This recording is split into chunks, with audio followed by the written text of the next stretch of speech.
ပိုင်းကိုဥဝေးတွင်ပြန်သွားပြီးနောက်မိမိအနေဖြင့်သူတို့လင်မယားအတွင်းရေးနှင့်အိမ်တော်ရေးကိစ္စများကိုထိုမြပြောဆိုလိုက်ခြင်းသည်မှားယွင်း၍များသွားလိမ့်မည်လားဟုမမကြီးသည်3-4 ရက်ခန့်ဆက်၍စဉ်းစားနေမိသည်၎င်းအပြင်မိမိကအစိုးရိမ်ကြီးသလောက်မိမိသတိပေးပြောဆိုသောအကြောင်းအရာများကိုထိုက်သင့်သလောက်အလေးထားပုံမရသောဥဝေးတွင်၏အမူအရာကိုလည်းအားမလိုအားမရဖြစ်မိသည်ငယ်ရွယ်သောခင်သည်လူလောကအကြောင်းဘာမျှမသိသေး၍မိုက်မဲမှားယွင်းလျက်ရှိသည်ပဲထားပြီးအောင်မယားတစ်ဆက်ကနှစ်ဆက်ဖြစ်လာလျက်လူကိစ္စအတွေ့အကြုံအတော်များများရှိထားသင့်ပြီဖြစ်သောဥဝေးတွင်အနေနှင့်ဤမျှလောက်ဆင်ခြင်တုံတရားမနှဲပါသင့်ဟု၍လည်းတွေးတော်မိသည်လူချင်းစ၍တွေးဘူးမြင်ဘူးကလေးကမမကြီးသည်မုံဆိုးဘဘဝနှင့်မယားတည်ဆုံပြီးနောက်9 နှစ်ကျော်မြတိတ်တိတ်တိတိနှင့်ပြပြရီနေထိုင်ခဲ့သောဥဝေးတွင်အပေါ်၌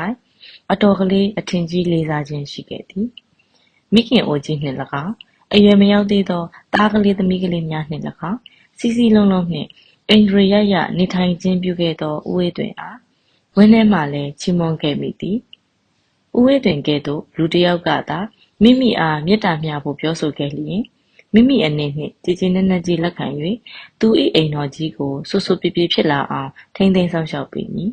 သူသားသမီးကလေးများကိုလည်းကိုသားသမီးကလေးများကဲ့သို့လိမ့်လိမ့်မာမာနှင့်ကြီးပြင်းလာအောင်ဆောင်ရှောက်ပေးမည်ဟုစိတ်ကူးထားခဲ့သည်တို့ရာတွင်ဥဝေးတွင်ကမိမိအားစိတ်ကူးခြင်းမပြုဘဲမိမိ၏တူမကလေးကိုသာလက်ထပ်လိုကြောင်းဖွင့်ဟပြောဆိုသောအခါလွဲချက်နာလိုက်ရပြီဖြစ်တော်လဲမမကြီးသည်မိမိကိုယ်ကိုအနှဲငယ်မျှအိန္ဒြေမပြတ်စေဘဲသူတို့ကိစ္စကိုအဆဆအရာရာနှင့်အဖက်ဖက်တွင်အစဉ်ပြေအောင်မျက်နှာပူပူနှင့်ပင်ဆောင်ရွက်ပေးခဲ့သည်ထိုမြသာလျင်မကားသည်အိမ်အောင်ထိမ့်သိမ့်မှုကိစ္စကိုဘာတစ်ခုမျှမမေရရမလုတ်တက်မကင်တက်ရုံမျှသာမကဘာမှန်းလဲနားမလည်သေးသောမိမိ၏ဒူမကလေးနှင့်သူ၏အိမ်အောင်ကြီးအစဉ်ပြေပါစေတော့ဟုသောစေတနာပရပွားနှင့်မမကြီးသည်သူတို့လင်မယားညားကစား3-4 လအထိအလုပ်ပြအကင်ပြခံကသူတို့အိမ်သို့တကူးတကားသွားရောက်၍လောက်ကင်ပြသစရာရှိသည်များကိုလောက်ကင်ပြသပေးခဲ့သည်ထို့သောမိမိကအစိုးရိမ်ကြီး၍စေတနာထားကအနစ်နာခံဆောင်ရွက်လောက်ကင်ပေးခဲ့တော်လဲမိမိ၏စေတနာကိုဝေဒနာဖြစ်အောင်မိမိ၏ဒူမအရင်ခောက်ကဂလန်ကစံလုပ်လိုက်သောအခါမမကြီးသည်မိမိကိုယ်တိုင်အုပ်ချုပ်ထိန်းသိမ်း၍အပြိုကြီးဖားဖားဖြစ်အောင်မွေးမြူလာခဲ့ရသောဒူမဖြစ်သူအပေါ်၌မျက်နှာချင်းမဆိုင်ခြင်းတော့လောက်အောင်စိတ်ပြတ်သွားခဲ့ရသည်ရင်ထဲ၌လည်းနာခဲ့ရသည်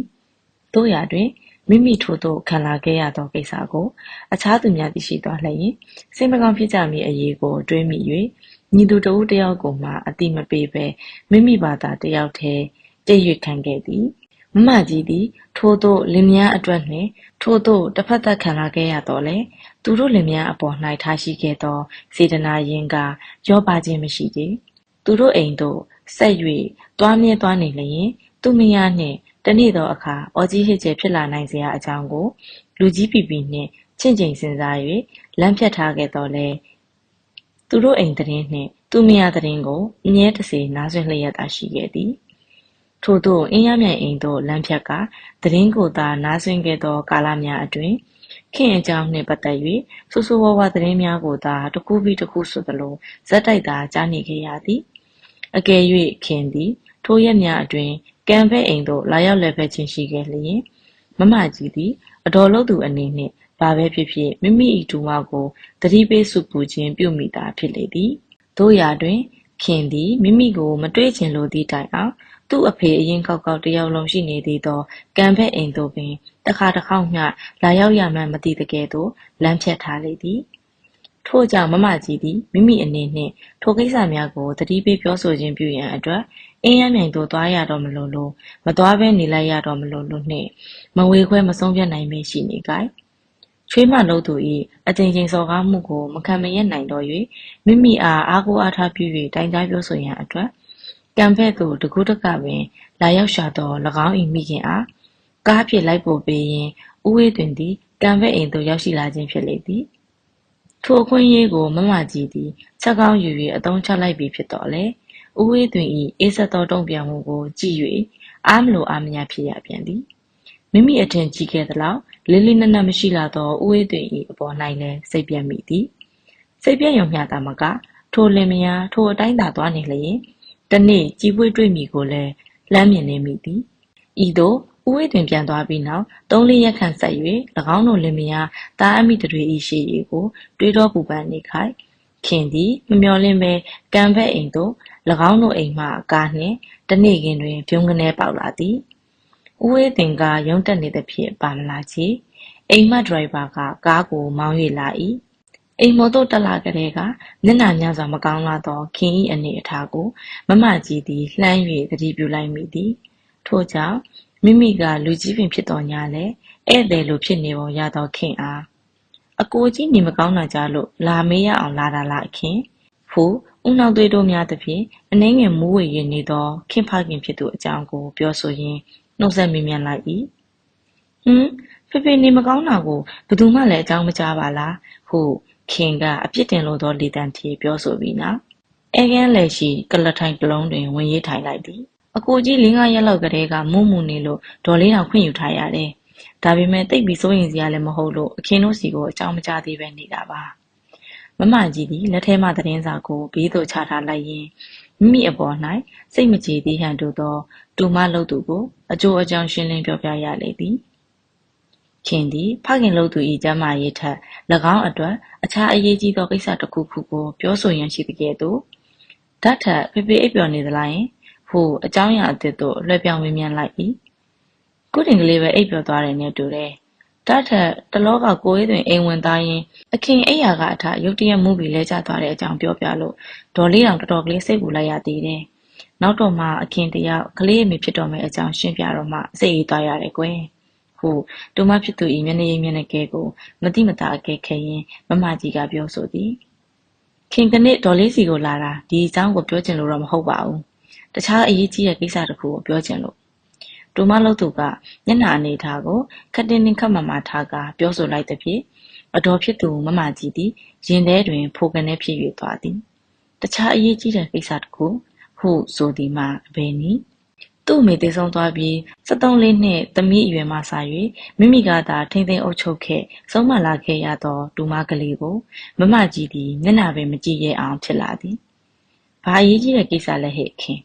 ဟုပြန်၍မမေးနိုင်လောက်အောင်နှုတ်အပ်နေလေသည်။ဟိုတလောကကိုဟာဒေါ်လေးတို့အိမ်ဝင်သွားတယ်ဆိုတာကသူ့တော်နဲ့သူဝင်သွားတာလားဒါမှမဟုတ်ဒေါ်လေးကမှားလို့ဝင်လာရတာလားဆိုတာအခင်းသိပြရစေ။ဟုခင်က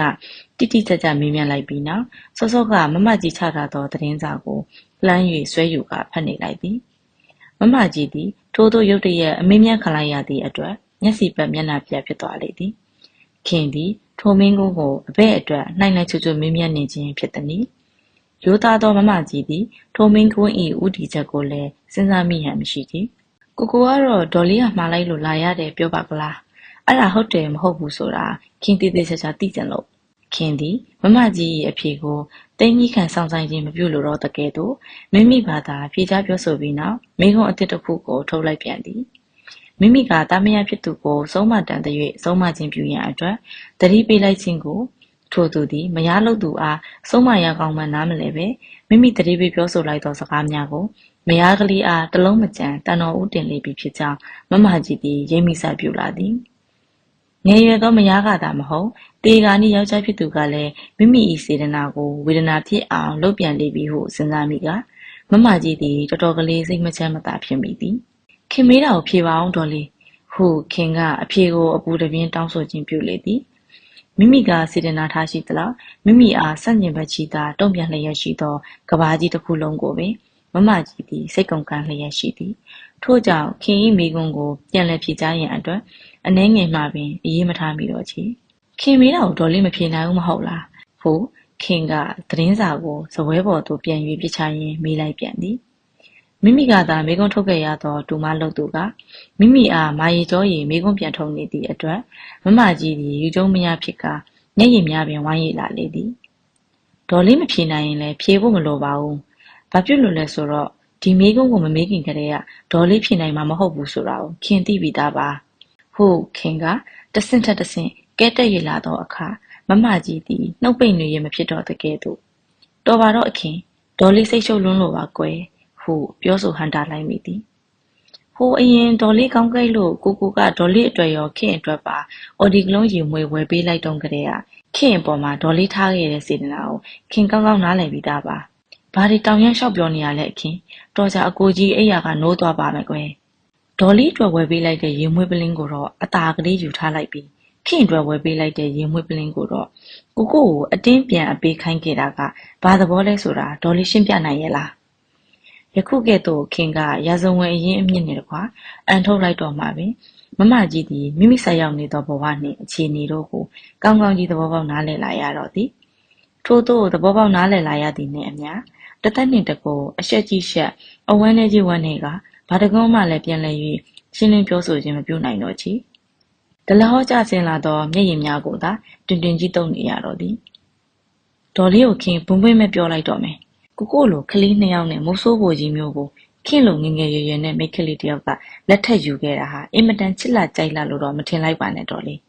အငမ်းမရဖြစ်ပြီးခင်အပေါ်မှာမနာလိုတွန့်တိုခဲ့တာတွေကိုအင်မတန်မခံချင်လို့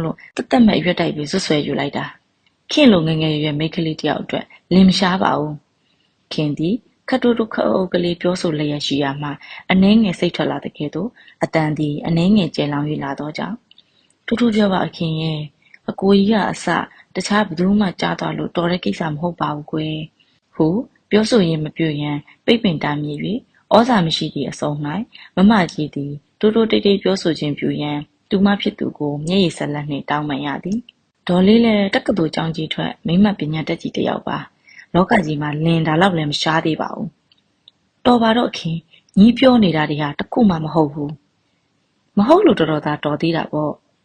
တော်တော့အခင်ညီးပြောနေတာတွေဒေါ်လေးနားရှက်လွန်းလို့ပါ။အော်ဒေါ်လေးကနားရှက်ရမှန်သိလာမှာကို။ဒါထက်တလောကကိုဒေါ်လေးကခင်မသိအောင်တယောက်တည်းတိုးတိုးတိတ်တိတ်မှားတာကတော့ဘာသဘောလဲရင်ခင်မသိလို့မေးစမ်းပြရစေအောင်။ညီးပြောနေရတယ်တခုမှမဟုတ်ဘူးအခင်။ဒါပဲဒေါ်လေးပြောတတ်တော့တယ်။ခင်တို့လင်များတင်းတင်းမြတ်မြတ်နဲ့ချစ်ချစ်ခင်ခင်ပေါင်းနေတင်းနေတာကိုကြည်မနေနိုင်လို့ဟိုလူကြီးကိုလက်သိပ်ထိုးခေါ်ပြီးလင်များကြဘာတွေပြောလွှတ်လိုက်ရတာလဲ။ဟိုလူကြီးကလည်းမမကြီးဘလို့စေတနာဘလို့ရည်ရွယ်ချက်တွေနဲ့ပြောတယ်ဆိုတာကိုတော့မစင်စားတတ်ပဲအိမ်ပြန်လာပြီးခင်ကိုဝူဝါလုံနေလိုက်သေးတယ်ဒါတွေအလုံးဒေါ်လေးညံကြီးမဟုတ်လားမိမိကဖြူစင်တန့်ပြန့်သောစေတနာကိုဝေဒနာဖြစ်အောင်လင်ရောမရပါပြုလုပ်လိုက်ကြရုံနဲ့မတင်းတိမ်နိုင်ကြသေးပဲယခုတပံမရအမိုက်မဲကပါမိမိအားအထင်လဲကြီးလွဲကထင်မိထင်ရတစ်ဖက်သက်ဆွဆွဲပြောဆိုနေခြင်းကိုမမကြီးသည်ပြန်လဲချေပခြင်းနှင့်ဆက်လက်နားထောင်ခြင်းမပြုနိုင်တော့သဖြင့်ထိုင်နေရာမှရုံးကနေထား၍မိမိခန်းထဲသို့ပြေးဝင်လာပြီးနောက်အိယာထက်တွင်ကိုပြစ်လက်ချလိုက်ရ၏စိတ်ကျဉ်နှလောက်အောင်ပြောဆိုပြီးနောက်ခင်သည်ကံဖက်အိမ်မှမော်တော်ကားနှင့်ထွက်ယူသွားသောအခါမမကြီးသည်၎င်း၏အိယာထက်တွင်လူလှန်ရင်ကြံရစ်ခဲ့လေသည်လူသူမကြားတော်လဲကြိတ်၍ငိုနေရသည်ခင်ကိုယ်တိုင်ကံဖက်အိမ်သို့ရေးကြီးတုံးပြလိုက်လာပြီးတစ်ဖက်သက်ဆွဆွဲပြောဆို၍တက်တက်လန်အောင်ရန်တွေးပေါင်းမဲခြင်းကိုပြုံးဝင်နေခံလိုက်ရပြီးသည်နောက်မမကြီးသည်များစွာတုံးလှုပ်ချောက်ချလျက်ရှိလေသည်၎င်း၏တသက်နှင့်တကိုယ်တွင်ဤကဲ့သို့တုံးလှုပ်ချောက်ချခြင်းနှင့်စိတ်၏လှုပ်ရှားခြင်းမျိုးကိုတစ်ချိန်တစ်ခါမှမတွေ့ခဲ့မကြုံခဲ့ဘူးကြီး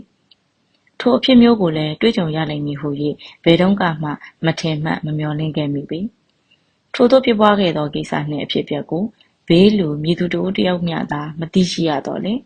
တနည်းမဟုတ်လျင်တနည်းနည်းဖြင့်ဘေးလူတစ်စုံတစ်ယောက်များသိရှိသွားလိမ့်မည်လားဟုအစိုးရင်ကြီးစိုးရင်လျက်အတိတယောက်ယောက်ကိုတွေ့သောအခါတိုင်းမမကြီးသည်မလုံမလဲဖြစ်နေသည်တိမ်တိမ်ငယ်ငယ်ဖြစ်နေသည်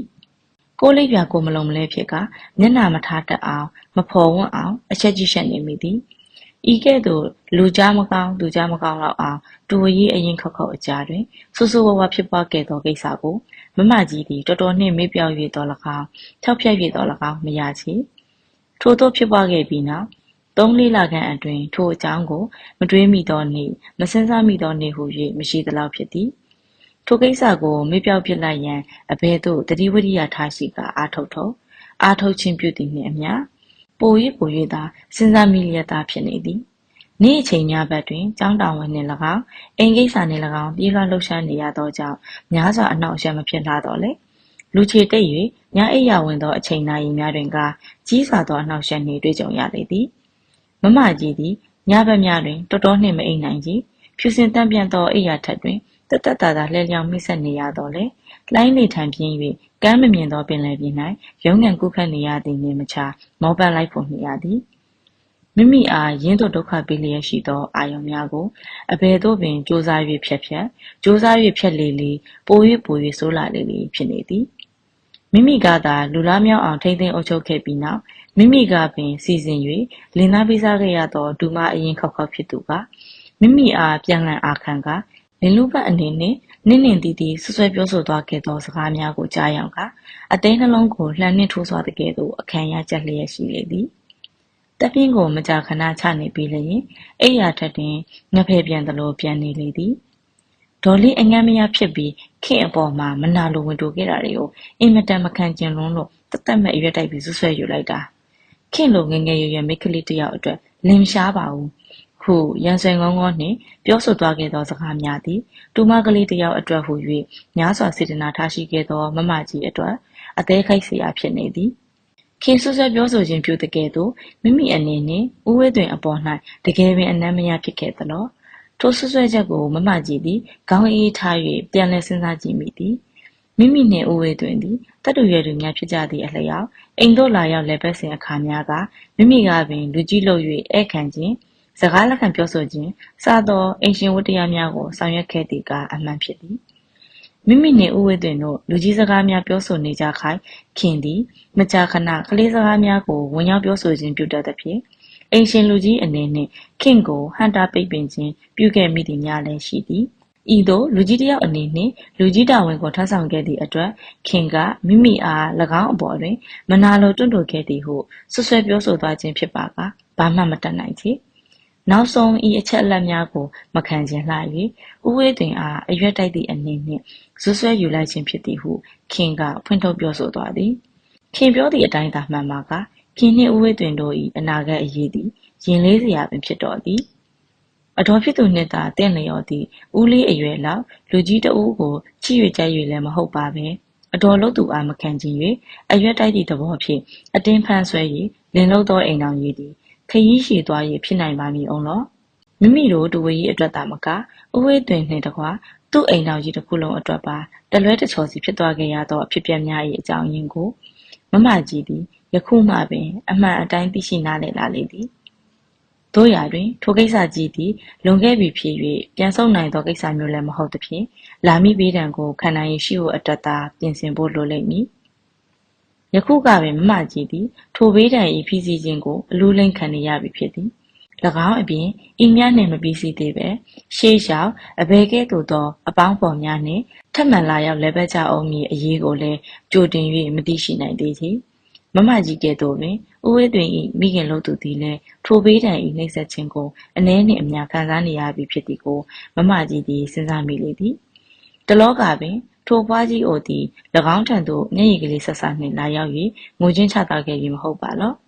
မမကြီးသည်ငငယ်ရွယ်နှင့်အလှပကိုတတ်မှတ်သောဥဝဲတွင်နှင့်အတော်လုံးသူကိုမခံခြင်းစိတ်နှင့်တမင်အရွက်တိုက်လိုက်သည်ဆိုသောခင်တို့၏အိမ်တော်ကြီးကိုဆက်လက်၍မတွေးဝင်အောင်ဖြစ်လာသည်မိမိအားလင်ရောမယားကပါတမျိုးတစ်ပုံစီနှိပ်စက်ညှင်းဆဲသွားခဲ့ကြသည့်တိုင်အောင်မမကြီးသည်မေတ္တာမပြတ်နိုင်သေးချေမိမိခံနေရသောအနာကိုပင်မေ့လျော့ကသူတို့လင်များအိုအောင်မင်းအောင်မှပေါင်းရပါမည်လားဆိုသောအရေးကိစ္စအတွက်မစားနိုင်မအိမ်နိုင်ကြောင်းကြပူပန်နေရပြန်သည်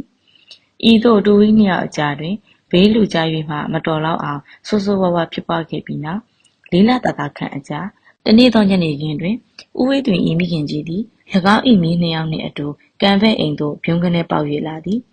မင်းများကိုပါမခေါ်စဘူးခေါ်လာသောကြောင့်ရိုးရိုးသားသားပင်ထိုမြေအဖွားတွေအလဲလာကြသည်ကိုထင်လိုက်မိသည်ခင်မာတိုးနှင့်မမောင်လေးတို့မောင်နှမသည်မမကြီးကိုမြင်လိုက်လျင်သူတို့အမေရင်တေယာမှထလာသည်ကိုတွေးလိုက်သည်နှင့်မချသူထငါပြေးလွှားလာကြသည်ကြီးဟုအငမ်းမရခေါ်ကသူထငါအလူအရွက်ဝိုင်း၍ဖက်ကြတတ်ကြသည်အငယ်ဖြစ်သောမောင်လေးကအာသက်ရှာတာကလေးဖြစ်သောကြောင့်ကျွန်တော်တို့အိမ်ကိုကြီးဘာလို့မလာတာလဲကျွန်တော်ရောမမကြီးရောကြီးကိုတိတ်အောင်မိတာပဲဟုမမကြီးပေါ်သို့တက်ထိုင်၍ပြောဆိုမြင်းမြန်းနေသောအခါမမကြီးသည်ရုတ်တရက်အပြေမပေးနိုင်ဖြစ်ကမောင်လေးနှင့်ခင်မာတူးတို့မောင်နှမကိုတလဲစီကြည့်နေမိသည်ဤသို့အငယ်လုံးသူကမင်းမြတ်လိုက်သောကိစ္စကိုအပြေမပေးနိုင်ပဲရှိနေခိုင် မကြီးတို့မောင်လေးတို့ကိုကြီးကမအောင်မေလို့မလာတာပေါ့ကွယ်ဟုခင်မတို့ကမောင်လေးအားလှမ်း၍ပြောဆိုလိုက်သောအခါမကြီးသည်မျက်ရည်များပိုဝိုင်း၍လာလေသည်မိမိအားဆက်ဆက်လန်းလန်းခင်တွယ်လျက်ရှိကြသောကလေးများရှိရာအိမ်သို့မိမိသွားလိုတိုင်းဖြစ်တော်သောအရေးကိုစဉ်းစားမိရင်တော်တော်ကြီးစိတ်မကောင်းဖြစ်ရလေသည်ထို့ကြောင့်ကလေးတို့ကြီးမအောင်မေလို့မဟုတ်ပါဘူးကွယ်ကြီးလှုပ်တွေများနေလို့ပါဟုလှည့်ပဲပြောဆိုလိုက်ရလေသည်ဒါဖြင့်တနင်္ဂနွေကြောင်ပိတ်ရက်ကြီးခင်မတို့အိမ်ကိုလာရတာရင်ဖေနဲ့မလေးကတနင်္ဂနွေနေ့တိုင်းခင်မတို့ကိုအိမ်မှာထားခဲ့ပြီးသူတို့ကြီးရှောက်ရှောက်လဲနေကြတော့တိတ်ပြင်းနေတာပေါ့ကြီးရဲ့ကြီးကတနင်္ဂနွေနေ့တိုင်းလာရင်ခင်မတို့တိတ်ပြော်မှာပဲဟုခင်မတို့ကပြောဆိုလိုက်တော့အခါမကြီးသည်ဘာမှပြန်မပြောနိုင်လောက်အောင်ဖြစ်နေသဖြင့်မိမိအားယဉ်ကျေးချစ်ခင်သောအမူအရာဖြင့်မော့ရွယ်ကြည့်နေသောခင်မတို့၏စံစားကလေးများကိုကျင်နာစွာတပ်ပေးနေမိ၏လာမယ်မဟုတ်လားကြီးဟုမောင်လေးက၎င်း၏လယ်ပင်ကိုအားရပါရဖတ်တွယ်၍မြင်မြန်လိုက်သောအခါမကြီးသည်ဘေးကျနှံချက်ကအသက်ကိုပင်မနှဲစူးစားရရှူရလေသည်ဤသို့မကြီးနှင့်၎င်း၏မြင်များဖြစ်နေကြပုံကိုဘေးမှနေ၍ဥကောင်းတငိမ့်နှင့်ငြိမ်သက်စွာကြည့်ရှုနေရမှာကလေးတွေကတော့မကြီးဖြစ်နေတော့တာပါပဲကွယ်ဟုအဖွားကြီးကညီးတွားပြောဆိုလိုက်သည်ထို့သောညီးတွားပြောဆိုလိုက်ခြင်း၌ပင်အပြစ်တင်လိုသောလေသံများပါရှိနေကြောင်းကိုမကြီးသည်ကောင်းစွာနားလည်လိုက်သည်ထို့သောမြေးများကိုပါခေါ်၍ကံပဲ့အိမ်သို့လာမလဲစဖို့လဲပတ်သောညနေကမိုးတော်ကြီးချုံမှဦးဝဲတွင်မိခင်သည်အင်းရမြန်အိမ်သို့ပြန်သွားလေသည်ဤသို့မပြန်မီတညက်နေလုံးလိုမကြီးနှင့်စကားပြောဆိုရ၌သားနှင့်ချွေးမများအကြောင်းကိုတော့၎င်းအင်းရမြန်အိမ်အကြောင်းကိုတော့၎င်းဘာတကွန်းမှညှိညွတ်ပြောဆိုခြင်းမပြုဘဲအသက်ရွယ်ကြီးရင်လာကမှဖျားတရားနှင့်အေးဆေးဆေးငြိမ်သက်နေထိုင်လိုသည့်အကြောင်းကိုသာပြောဆိုခြင်းပြုလေသည်ထို့ကြောင့်ရခင်တစ်ပတ်လာရောက်လည်ပတ်စဉ်ကသားများချွေးမများအကြောင်းကိုသာညှိညွတ်ပြောဆိုခဲ့သောအမေအိုကြီးသည်ယခုတစ်ခေါက်တွင်ထိုကိစ္စနှင့်ပတ်သက်၍ဘာတခွန်းမှပြောဆိုခြင်းမပြုဘဲဖျားတရားကိစ္စကိုသာလျှင်မဲ၍ပြောဆိုနေသောကြောင့်သားများချွေးမများတော်တော်ကလေးအစဉ်ပြေသွားပြီလောက်ပြီဟုမကြီးကအကဲခတ်လိုက်မိသည်တို့ရာတွင်အိမ်သို့ပြန်ကနီး၌အမေအိုကြီးပြောဆိုသွားသောစကားကိုကြားလိုက်ရသောအခါတွင်မကြီးသည်စောကမိမိအကဲခတ်ပုံတက်စဉ်လွဲမှားသွားကြောင်းကောင်းစွာနားလည်လိုက်သည်အဲဒါကြောင့်တပတ်ခါလောက်သခိုင်းတောင်ရိုးကိုသွားပြီးဥပုပ်ရက်ရှည်စောင့်မလို့စဉ်းစားထားပြီးတော်အခုလာတာဟာဒီအကြောင်းလဲပြောရင်နှုတ်လက်ဆက်ရင်ဆိုသလိုပေါ့ကွယ်တော်စကိုင်းတောင်ရိုးမှာတော့ဥပုပ်ရက်ရှည်သွားဆောင်မလို့လားဟုမကြီးကထိတ်လန့်တကြားမေးမြန်းလိုက်မိသည်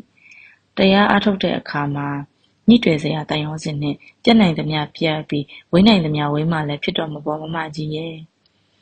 ဒီကလေးတွေရဲ့ဒီရင်ကြီးရဲ့အခင်းတို့လင်မယားနဲ့ထားခဲ့ပြီးဒီလောက်ဝေးလန်မှာရက်ရှည်လမ်းများတွားနေလို့ပေါ်ဖြစ်ပါမလားတော်ဟုမကြီးကစိုးရင်ပူပြန်စွာမြင်မြန်လိုက်သည်မကြီးသိတဲ့အတိုင်းပဲသူတို့အတွက်တော်လဲတက်နိုင်သလောက်ထိမ့်သိမ်းလောက်ကင်ပြီးခဲ့ပြီးမဟုတ်လားတော်လဲခဏတည်မလားမနှက်ပြန်တည်မလားဆိုတာမသိနိုင်သေးတော့ကို့အတွက်လဲလုံအောင်ကိုင်အောင်မှာပေါ့မကြီးရဲ့တော်ပြောရလဲဟုတ်ပါရဲ့လေဒါပေမဲ့အခင်းတို့လင်များကိုဒီတိုင်းပြစ်ထားခဲ့လို့တော့ဖြစ်ပါမလားဆိုတာလဲစဉ်းစားပါအောင်တော်စဉ်းစားခဲ့တာကြာပဲကြာလာပေါ့မကြီး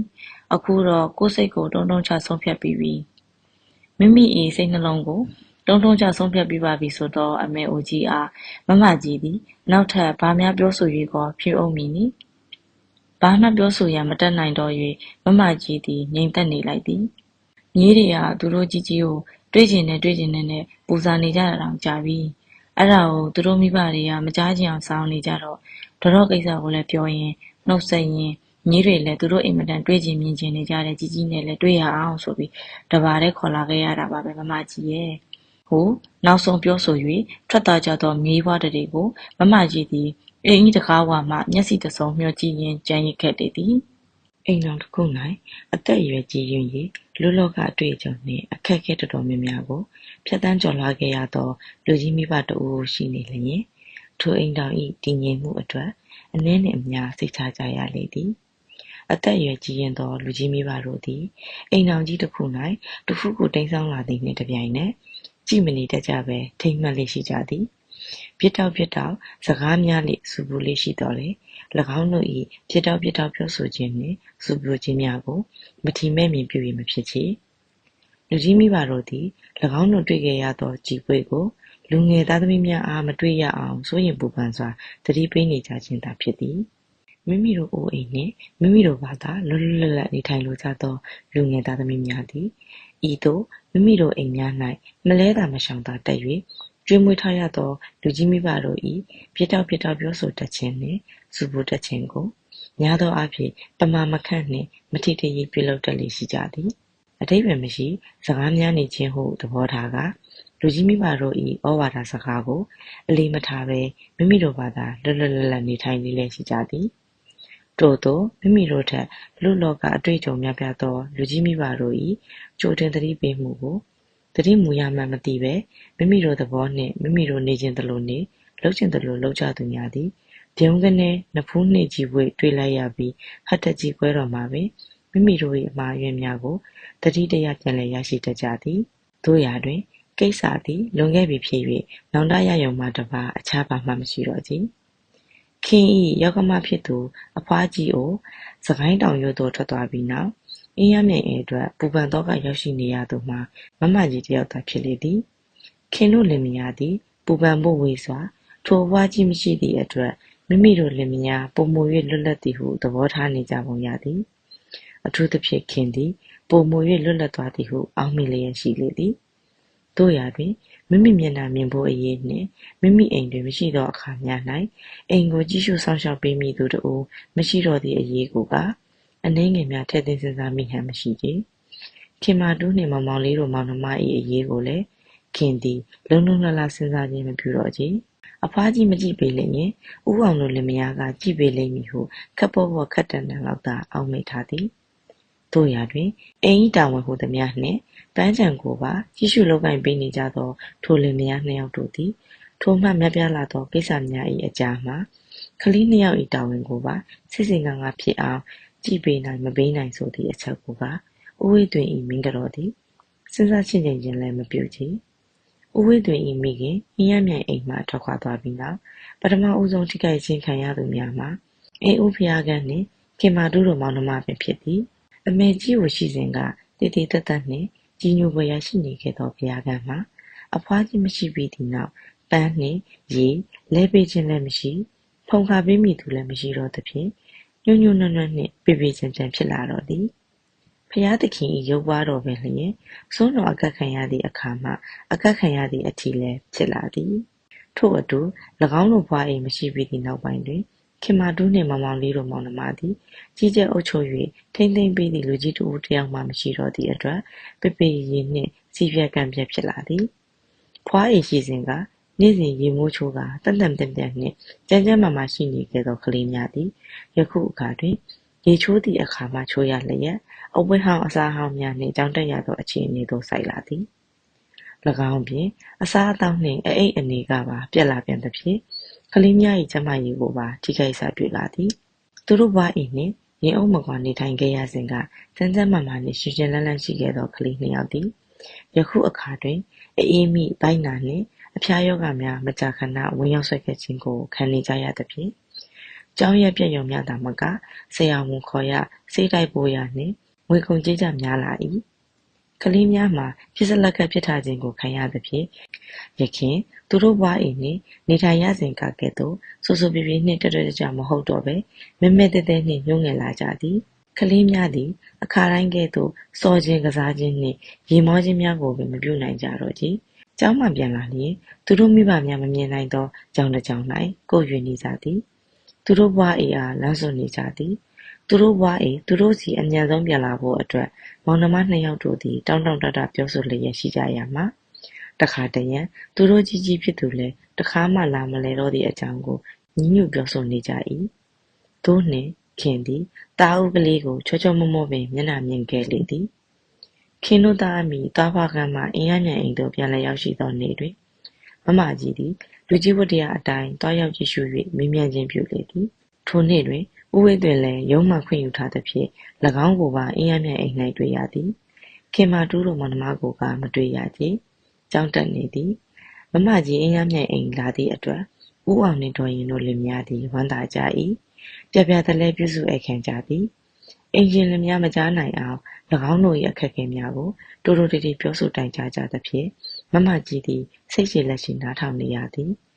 မမကြီးအားရခင်ကကဲ့သို့မကြာခဏလာရောက်ကြည့်ရှုဖို့လည်းတောင်းပန်ပြောဆိုကြပြန်သဖြင့်မမကြီးသည်အဘယ်သို့မျှအကြောင်းပြန်ကြားခြင်းမပြုနိုင်သည့်အတွက်ညီသက်စာသာနေထိုင်နေရလေသည်ခင်တို့သားအမိမှာကျန်းကျန်းမာမာဖြစ်သည်ခင်ဤသားဦးကလေးမှလည်းဖြူဖြူပွေးပွေးနှင့်ချစ်စရာကောင်းလေသည်မိမိ၏မြေဦးကလေးအားသူ့အမေလက်မှယူ၍မမကြီးသည်ခိတ္တခဏပွေ့ချီနေကြခင်ကဦးဝဲတွင်အားကလေးအတွက်နာနေငါပေးဖို့ကိစ္စကိုအလောတကြီးပြောဆိုလျက်ရှိသည်ဦးဝဲတွင်ကသူမယားနာနေငါခိုင်းနေသောကိစ္စကိုဘာမှပြန်မပြောဘဲတစုံတရာကိုခလေးလေးခန့်ငိုင်စဉ်းစားတွေးတောနေပုံရလေသည်သူ၏အမူအရာကိုကြည့်ရသည်မှာချစ်စရာကောင်းသောသားကလေးတစ်ယောက်ကိုထပ်မံရရှိသည့်အတွက်ဝမ်းမြောက်ဝမ်းသာဖြစ်နေရမည်အစားစိတ်ညစ်ညူးစရာသို့မဟုတ်စိတ်အနှောက်အယှက်ဖြစ်စေရာတစုံတရာကိုမလွဲသာမရှောင်သာတွေ့ဆုံရင်ဆိုင်ခြင်းပြုနေရတဲ့ကဲ့သို့ထိုင်ထိုင်မိုင်းမိုင်းနှင့်လေးလေးလံလံဖြစ်နေသည်အခါတိုင်းမျက်နှာထားအင်မတန်သာယာချိုအေးသောဦးဝေတွင်သည်မယားလို့သူကျန်းကျန်းမာမာနှင့်မျက်နှာမြင်ပြီးစီးသောအချိန်တွင်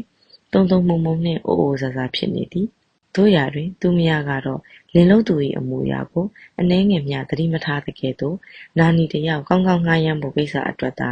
အရေးကြီးတိုက်တွန်းပြောဆိုလျက်ရှိသည်မမကြီးသည်ဦးဝင်းတွင်၏အမူအရာနှင့်အနေထိုင်ကိုကောင်းစွာသတိပြုအကဲခတ်မိသည်ထို့ကြောင့်လင်လို့သူအားဖုတ်ပူမိတိုင်နာနီအငှားခိုင်းနေသောခင်အားနာနီကောင်းကောင်းမွန်မွန်နှင့်မျက်နှာလွှဲရသည့်အမျိုးအစားတွေကရနိုင်အောင်တဖြည်းဖြည်းစုံစမ်းပြီးမှငှားရမ်းသည့်ကြောင်းကိုလှည့်ပတ်ပြောဆို၍သာရပ်ပြောင်းပေးလိုက်ရ၏ထိုနေ့ကခင်၏မျက်နှာအနေထားနှင့်အမူအရာမှာမိမိအပေါ်၌တော်တော်ကလေးပြောင်းလာသလိုရှိသည်ကိုတွေ့ရသည့်အတွက်မမကြီးသည်စိတ်သက်သာမှုရရှိလေသည်